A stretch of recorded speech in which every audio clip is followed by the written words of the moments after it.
balik lagi bareng kita. Halo semua. Oke, hari ini kita mau ngebahas sesuatu yang kayaknya tiap hari kita lihat lah di media sosial. Apa tuh? Pamer kekayaan. Atau bahasa gaulnya sekarang, flexing. Tapi kita bakal coba bedah fenomena yang super modern ini pakai kacamata yang justru super kuno dan fundamental, yaitu Al-Quran. Bener banget. Kita bakal coba gali lebih dalam, apa sih sebetulnya pandangan Al-Quran tentang perilaku yang kelihatannya, ya sepele ini. Kita akan lihat langsung dari sumbernya, dari ayat-ayatnya, untuk memahami akar masalahnya. Dan ini nih yang bikin saya penasaran. Ternyata Al-Quran itu nggak ngelihat flexing sekedar sebagai gaya hidup atau soal selera aja gitu. Jauh lebih dalam dari itu. Betul. Ini dianggap sebagai gejala dari sebuah penyakit. Penyakit spiritual dan sosial yang serius. Siap buat bedah bareng? Yuk kita mulai. Oke, ayo kita bongkar dari akarnya dulu ya. Di dalam Al-Quran, ternyata ada satu istilah yang spesifik banget buat orang-orang yang hidupnya super mewah, berlebihan, sampai lupa diri. Istilahnya itu mutrofin. Ini bukan sekedar orang kaya biasa kan? Bedanya apa sih? Nah, ini poin kuncinya. Mutrofin itu bukan sekedar orang yang punya banyak harta. Istilah ini lebih merujuk pada sebuah kelas sosial, kaum elit gitu. Elit ya? Iya, yang kekayaannya itu membuat mereka hidup melampaui batas kewajaran. Jadi lalai, bahkan sampai melakukan kerusakan atau kefasikan secara terang-terangan, karena mereka merasa punya kuasa. Wow. Dan Al-Quran itu secara konsisten mengaitkan gaya hidup mutrafin ini dengan awal mula kehancuran sebuah peradaban. Tunggu. Jadi kemewahan yang berlebihan itu justru dianggap sebagai pemicu kehancuran. Gimana logikanya? Logikanya begini. Kehidupan yang serba ada, semua keinginan terpenuhi dengan mudah, itu bisa jadi semacam bius. Maksudnya bius? Mereka jadi merasa cukup dengan dunia. Lupa sama tujuan hidup yang lebih besar, lupa sama... Akhirat. Betul, lupa sama akhirat. Akibatnya, hati mereka jadi keras. Dan ada pola yang sangat jelas dan berulang di Al-Quran. Setiap kali seorang Rasul diutus dengan membawa pesan kebenaran dan keadilan, kelompok pertama yang paling getol menentang itu, ya kaum mutrafin ini. Kenapa justru mereka? Bukannya mereka harusnya lebih berpendidikan atau lebih tercerahkan gitu? Justru karena itu, pesan-pesan para Rasul kan isinya tentang kesetaraan, keadilan sosial, berbagi dengan yang miskin, pertanggungjawaban di hadapan Tuhan. Itu semua mengancam status quo dan zona nyaman mereka. Ajaran untuk hidup sederhana, nggak sombong, itu kan kebalikan total dari gaya hidup mereka. Kenyamanan mereka terusik. Jadi mereka melawan. Makanya, mereka jadi garda terdepan penolakan. Ini nunjukin betapa kemewahan yang kebablasan itu bisa membutakan seseorang dari kebenaran. Oke.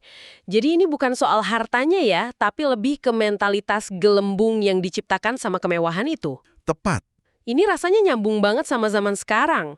Oke, dari level sosial, kita geser sedikit ke level individu. Perilaku flexing itu kan intinya pamer buat cari validasi orang lain ya, kan? Perilaku cari muka semacam ini dibahas juga nggak? Oh, dibahas dengan sangat detail. Konsep yang paling pas untuk ini adalah riya. Ria. Riya, melakukan suatu perbuatan yang di permukaan kelihatannya baik, misalnya sedekah, ibadah, atau menolong orang.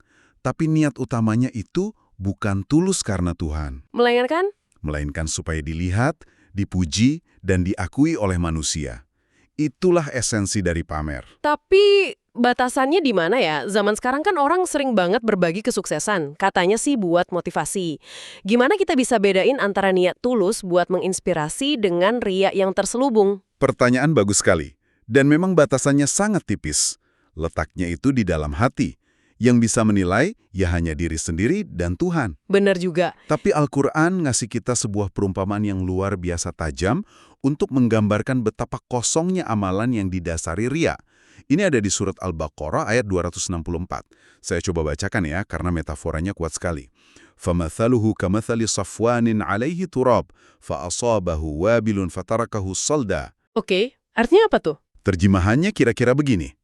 Maka perumpamaan orang itu yang bersedekah karena ria adalah seperti batu yang licin yang di atasnya ada lapisan debu tipis. Oke, batu licin ada debunya. Kemudian, batu itu ditimpa hujan yang sangat lebat. Maka, tinggallah batu itu bersih licin kembali. tanpa ada sisa debu sedikit pun. Wow, debu itu ibarat amalnya, dan hujan lebat itu hari perhitungan atau ujian. Gitu ya? Tepat sekali. Amal yang didasari ria itu kelihatannya ada, kayak lapisan debu di atas batu. Kelihatan punya sesuatu, tapi dia nggak punya akar, nggak punya substansi. Rapuh banget berarti. Begitu datang hujan lebat, entah itu ujian di dunia atau kebenaran di hari kiamat, semua lapisan semu itu langsung tersapu bersih, lenyap, nggak bersisa. Amalnya jadi bangkrut secara spiritual. Kebangkrutan spiritual. Istilah yang kuat banget. Jadi, flexing di mata Al-Quran itu bukan cuma soal pamer, tapi soal kebangkrutan spiritual itu. Kelihatannya beramal, tapi isinya kopong. Dan ini kan jadi kayak kompetisi tanpa akhir ya. Makin banyak yang nge-like, makin pengen pamer lagi, makin banyak harta, makin gatel pengen nunjukin. Ini disinggung juga nggak sih? Sangat. Ini nyambung langsung ke konsep lain yang disebut at-takatsur. At-takatsur. Artinya berlomba-lomba memperbanyak atau bermegah-megahan. Bisa harta, pengikut, jabatan, apapun. Bahkan ada satu surah penuh, surah At-Takatsur, yang isinya kayak sindiran telak untuk penyakit ini. 2 ayat pertamanya itu menusuk banget. Intinya, kalian ini sudah dilalaikan oleh perlombaan pamer dan mengumpulkan kekayaan. Sampai akhirnya, kalian masuk ke liang kubur. Jadi kelalaian itu baru berhenti saat kematian datang. Ngeri juga ya? Oh, paling dramatis lewat kisah Korun. Bisa diceritain nggak gimana flexing ala Korun ini? Kisah Korun dalam surah Al-Qasas itu seperti cetak biru atau prototipe sempurna dari bahaya flexing. Korun ini salah satu dari kaum Nabi Musa, yang dikasih anugerah kekayaan luar biasa oleh Allah. Sekaya apa emangnya? Saking kayanya, Al-Quran menggambarkan bahwa kunci-kunci gudang hartanya aja harus dipikul oleh sekumpulan orang-orang kuat. Tapi, ada 2 kesalahan fatal yang dia lakukan. Apa saja tuh kesalahannya? Yang pertama, dia melakukan flexing secara sengaja dan demonstratif di depan publik. Ini direkam jelas di ayat 79 surah Al-Qasas. Bunyinya singkat tapi kuat. Fakharaja ala qaumihi fi zinatih. Artinya? Artinya, maka keluarlah dia, Korun, kepada kaumnya dengan segala kemegahan dan perhiasannya. Sebentar, jadi dia semacam ngadain parade kekayaan gitu ya? Mirip kayak konvoi mobil mewah atau pamer jam tangan mahal di zaman sekarang. Persis. Itu bukan sekedar keluar rumah biasa. Itu adalah sebuah pertunjukan kekuasaan, sebuah parade kemewahan yang disengaja. Tujuannya apa? Ya buat pamer. Jelas, untuk memancing decak kagum, untuk membuat orang lain merasa kecil dan iri. Ini adalah tindakan flexing dalam bentuknya yang paling murni dan klasik. Oke, itu yang pertama. Terus kesalahan fatal yang kedua? Yang kedua, dan ini mungkin lebih berbahaya, adalah kesombongan intelektual. Jadi ketika orang-orang soleh di kaumnya mencoba menasehati dia, jangan sombong, gunakan hartamu untuk kebaikan, responsnya sangat arogan. Gimana jawabannya? Ini terekam di ayat 78. Dia bilang, Qala innama utituhu ala ilmin indi. Maksudnya? Dia bilang, aku mendapatkan semua harta ini semata-mata karena ilmu dan kepintaran yang aku miliki. Wah, ini mentalitas self-made man yang kebablasan. Ini semua hasil kerja kerasku, bukan karena siapa-siapa, termasuk bukan karena Tuhan. Tepat, ini puncak keangkuhan. Dia menisbatkan semua kesuksesannya pada kehebatan dirinya sendiri. Dia lupa bahwa ilmu, skill, bahkan kesempatan untuk jadi kaya, itu pun pemberian dari Allah. Dia menafikan total peran Tuhan. Lalu, apa akhir dari kombinasi maut antara pamer kekayaan dan kesombongan intelektual ini? Nah, disinilah Al-Quran memberikan pelajaran visual yang sangat mengerikan dan instan. Ayat 81 menggambarkannya dengan dramatis. Fakhasafna bihi wabidarihil ard. Yang artinya? Maka kami benamkan dia, Korun, bersama rumahnya ke dalam bumi. Dibenamkan? Iya. Seluruh istananya, seluruh harta yang dia banggakan dan pamerkan, semuanya ditelan bumi bersamanya. Tidak ada satupun pengikut atau kekuatan materi yang bisa menolongnya. Ini adalah demonstrasi paling gamblang tentang betapa rapuhnya materi di hadapan kekuasaan Tuhan. Gila. Dari kehancuran sosial kaum mutrafin, kebangkrutan spiritual karena ria, sampai tragedi duniawi yang menimpa Korun. Lengkap banget. Tapi itu kan konsekuensi di dunia. Lalu apa tagihan akhir atau konsekuensi di akhirat bagi mereka yang hatinya sudah terikat mati pada harta, yang kerjaannya cuma numpuk dan ngitung-ngitung kekayaan? Al-Quran memberikan ancaman yang sangat spesifik dalam sebuah surah pendek, namanya surah Al-Humazah. Surah ini kayaknya ditujukan langsung untuk orang-orang dengan mentalitas seperti ini. Ayat 1-4 itu menggambarkan psikologinya dengan sangat akurat. Saya bacakan ya. Wailun likulli humazatil lumazah, alladzi jama'a malan wa addadahu, yahsabu anna malahu akhladahu, kalla layumbadhanna fil hutamah. Oke, terjemahannya? Kira-kira begini, celakalah bagi setiap pengumpat dan pencela, yaitu orang yang mengumpulkan harta dan terus-menerus menghitung-hitungnya. Dia mengira bahwa hartanya itu bisa membuatnya kekal. Sekali-kali tidak, pasti dia akan dilemparkan ke dalam al-hutamah. Ada beberapa kata kunci di situ. Mengumpulkan harta dan menghitung-hitungnya, lalu ilusi bahwa harta bisa membuatnya kekal.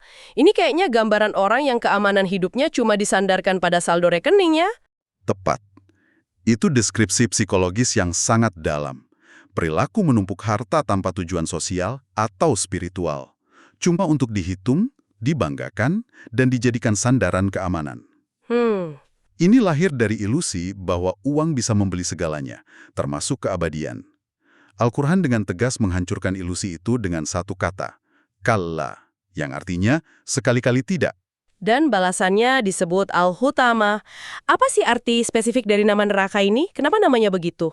Al-hutama itu berasal dari kata kerja hatama, yang artinya menghancurkan, meremukan sesuatu sampai jadi berkeping-keping.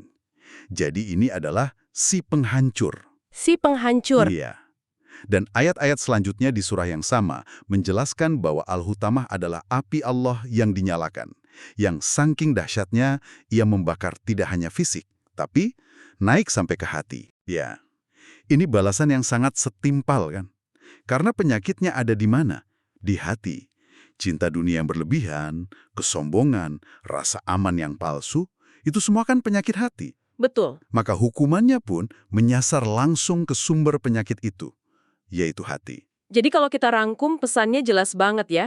Al-Quran itu memandang flexing atau pamer kekayaan bukan sebagai tanda kesuksesan. Justru sebaliknya. Malah sebaliknya. Ini adalah lampu merah, sebuah indikator penyakit spiritual yang bisa merusak individu dan masyarakat. Mulai dari kelalaian kaum mutrafin, amal kosong karena ria, sampai tragedi Korun, dan ancaman Al-Hutamah. Betul. Tapi penting banget buat digarisbawahi, Al-Quran itu tidak anti kekayaan. Nabi Sulaiman itu raja yang kaya raya, Abdurrahman bin Auf sahabat Nabi juga seorang miliarder. Yang dikritik habis-habisan adalah mentalitas dan perilaku yang ditimbulkan oleh kekayaan itu. Dan Al-Quran selalu menawarkan solusi, bukan cuma kritik. Lawan dari menumpuk dan pamer itu ada dua, ikhlas dan infak. Memurnikan niat dan mendistribusikan kekayaan. Persis.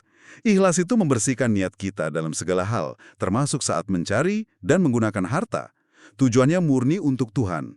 Dan infak adalah mendistribusikan, mengedarkan kekayaan itu di jalan kebaikan. Supaya bermanfaat ya. Supaya manfaatnya nggak berhenti di kita, tapi terus mengalir ke banyak orang. Harta itu seharusnya jadi alat untuk berbuat baik, bukan jadi tujuan akhir yang akhirnya malah memperbudak hati kita. Sebuah cara pandang yang benar-benar membalik logika modern tentang kesuksesan. Dan ini kembali lagi kepada kamu yang mendengarkan. Pada akhirnya, pertanyaannya bukan seberapa banyak yang kamu miliki, tapi apa yang harta itu lakukan pada hati kamu. Apakah harta itu membuat kamu sombong dan lalai seperti Karun? Apakah ia mendorong kamu untuk pamer dan haus validasi manusia? Atau sebaliknya, apakah ia membuat kamu jadi semakin bersyukur, rendah hati, dan ringan tangan untuk berbagi? Sebagai bahan renungan untuk kamu bawa pulang, semua sumber dan kisah tadi kayaknya mengerucut ke satu pertanyaan mendasar yang penting banget untuk kita tanyakan pada diri sendiri. Apa itu? Gimana caranya kita bisa bedain antara rezeki yang beneran berkah dengan kekayaan yang ternyata cuma ujian yang bikin kita lupa diri?